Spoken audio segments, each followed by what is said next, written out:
Assalamualaikum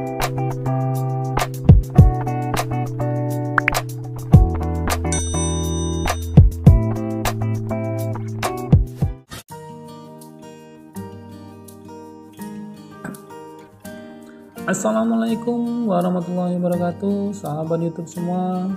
Berjumpa lagi dengan Rahmat Channel. Baiklah, pada video kali ini saya masih akan mengupas atau berbagi informasi yaitu tentang kepemiluan serentak tahun 2024. Pada video kali ini saya akan membahas yaitu syarat untuk menjadi anggota PPK dan PPS di pemilihan umum tahun 2024. Ya, bagi teman-teman semuanya yang baik hati, tentunya yang baru mampir di channel saya, jangan lupa tentunya klik like, komen, dan subscribe, serta jangan lupa tekan tanda lonceng untuk mendapatkan informasi-informasi terkini ya dari Kak Noceng. Baiklah, pada video kali ini tentunya saya akan membahas sedikit yaitu tentang syarat untuk menjadi anggota PPK dan DPS pemilihan umum tahun 2024. Di sini saya mengambil yaitu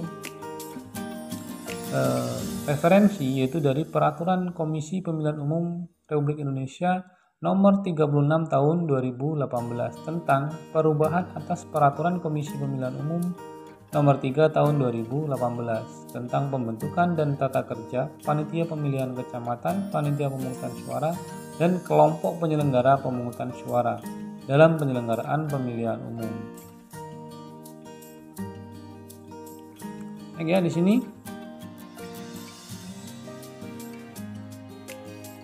pada pasal 36 ayat 1, syarat untuk menjadi anggota PPK dan DPS dan KPPS meliputi warga negara Indonesia yang kedua atau B berusia paling rendah 17 tahun. Poin C, setia kepada Pancasila sebagai dasar negara, Undang-Undang Dasar Negara Republik Indonesia tahun 1945, Negara Kesatuan Republik Indonesia, Bhinneka Tunggal Ika, dan Cita-cita Proklamasi 1945. Poin D, mempunyai integritas pribadi yang kuat, jujur, dan adil. E, tidak menjadi anggota partai politik yang dinyatakan dengan surat pernyataan yang sah atau paling singkat 5 tahun tidak menjadi anggota partai politik. Ya. Yang dibuktikan dengan surat keterangan dari pengurus partai politik yang bersangkutan. E1 masih bagian E, di sini tidak menjadi tim kampanye peserta pemilu yang dinyatakan dengan surat pernyataan yang sah atau paling singkat 5 tahun tidak lagi menjadi tim kampanye peserta pemilu yang dibuktikan dengan surat keterangan dari pengurus partai politik dan tim kampanye sesuai tingkatannya. F, berdomisili di wilayah kerja PPK, PPS, dan KPPS. G, mampu secara jasmani, rohani, dan bebas dari penyalahgunaan narkotika. E, berpendidikan paling rendah sekolah menengah atas atau sederajat. I, ya di sini poin I, tidak pernah dipidana penjara berdasarkan putusan pengadilan yang telah memperoleh kekuatan hukum tetap karena melakukan tindakan pidana diancam dengan pidana penjara 5 tahun atau lebih. Tidak pernah dijatuhi sanksi pemberhentian tetap oleh KPU, Kabupaten Kota, atau Dewan Kehormatan Penyelenggaraan Pemilu atau DKPP. Jadi bagi teman-teman yang sudah pernah melakukan kesalahan sebelumnya dan ya, jadi mendapat teguran dari DKP atau surat ini ya, sanksi ya. Untuk K, belum pernah menjabat 2 periode dalam jabatan yang sama sebagai anggota PPK, PPS, dan KPPS. Terakhir, untuk L, tidak berada dalam ikatan perkawinan dengan sesama penyelenggara pemilu. Maksudnya di sini misalkan suaminya di PPK, istrinya di PPS, ataupun sebaliknya itu tidak boleh. Oke ya.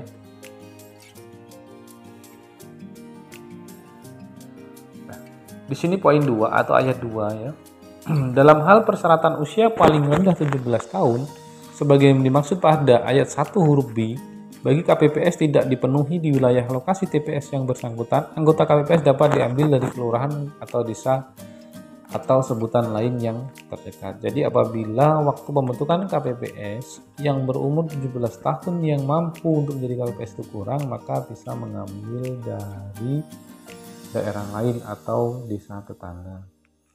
Untuk ayat ketiga, dalam hal persyaratan pendidikan paling rendah sekolah menengah atau sederajat sebagaimana dimaksud ayat 1 huruf F, huruf H bagi PPS dan KPPS tidak dapat dipenuhi dapat diisi oleh orang yang mempunyai kemampuan dan kecakapan dalam baca, menulis dan berhitung yang dibuktikan dengan surat pernyataan. Maksud di sini apabila dalam suatu lingkup KPPS atau PPS tersebut tidak ada lagi yang mempunyai ijazah ya, atau berpendidikan paling rendah sekolah menengah atas, mungkin di sini SMP pun bisa, SD pun bisa, asal ada dibuktikan dengan surat pernyataan.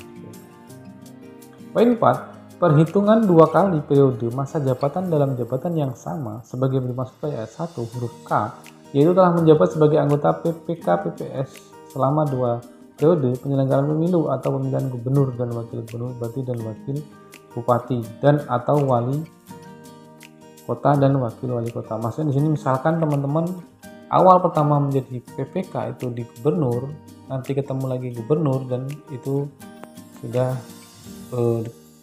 gubernur lagi, itu baru menyelesaikan 2 periode. Ayat 5 di sini, penyandang disabilitas dapat menjadi anggota PPK PPS sepanjang memenuhi persyaratan sebagaimana dimaksud ayat 1, mampu dalam melaksanakan tugas sebagai anggota PPK PPS dan KPPS.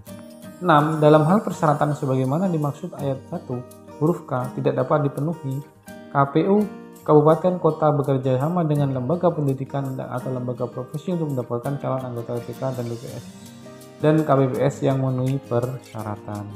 Demikian teman-teman ya, pasal 36 ayat 1 sampai 6 adalah syarat untuk menjadi anggota PPK, PPS, dan KPPS di pemilihan umum tahun 2024. Demikian video yang saya sampaikan, semoga bermanfaat. Apabila ada kesalahan tentunya saya mohon maaf, dan silahkan teman-teman cek sendiri mungkin untuk lebih detailnya di PKPU nomor 36 tahun 2018 atau Undang-Undang nomor 7 tahun 2017 tentang pemilihan umum tahun 2024.